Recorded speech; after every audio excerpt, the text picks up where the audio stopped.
Two জয় শ্রীরাম। দেখো আজকে আমার মেয়ে পরে নিয়েছে অরেঞ্জ কালার, ঠিক আছে, গেরুয়া রং একদম। আজকে হচ্ছে মঙ্গলবার, আর আজকে জয় শ্রীরাম সত্যি বলতে হয়, কিন্তু আমি ভিডিও বানিয়েছি একটা অন্য কারণে।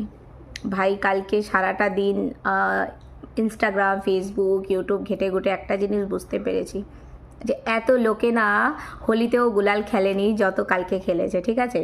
হোলিতে আমরা নানান ধরনের রং দিয়ে খেলি, কিন্তু কালকে সবাই একটাই রঙে মানে হোলি খেলেছে, সেটা হচ্ছে এই যে, ঠিক আছে।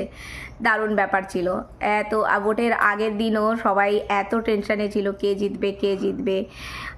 সত্যি পাল্টানো দরকার ছিল, কেন কি যে কোনো গভর্নমেন্ট এতদিন রাজত্ব করলে না তারা নিজেকে একেবারে সেই মহান ভেবে ওঠে, ভাবে যে আমাদের আর কেউ হারাতে পারবে না, জনতা কিছু করতে পারবে না। বাট এরকম কিছুই না, আসল পাওয়ার পাবলিকের হাতে।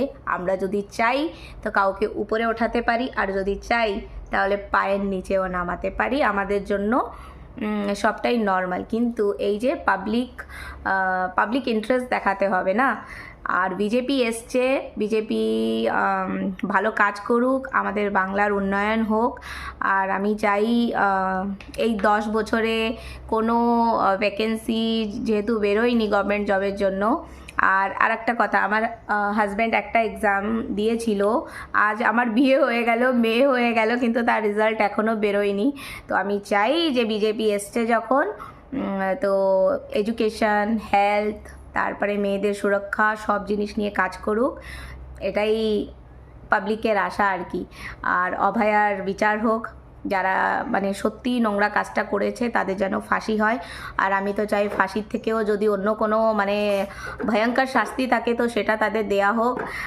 এটাই হচ্ছে, আমি এই পলিটিক্যাল ভিডিও বানাই না, বাট আমার এটাই বলার ছিল, তাই আজকে ভাবলাম তোমাদের সবাইকে বলি। যদি কেউ আমার এই ভিডিওটা দেখছো তো প্লিজ বিজেপি লিডার যারা বা এমএলএ বা তাদেরকে শেয়ার করে দিও মেসেজটা, কেন কি সত্যি পাল্টানো দরকার। আর আমাদের বাংলার উন্নয়ন খুবই দরকার, কেন কি বাঙালি আর কতদিন বাইরে থাকবে বলো। বাঙালি যদি বাংলায় না থাকে তো কোথায় থাকবে, এটাই হচ্ছে কথা। তো চলো টাটা, জয় শ্রীরাম।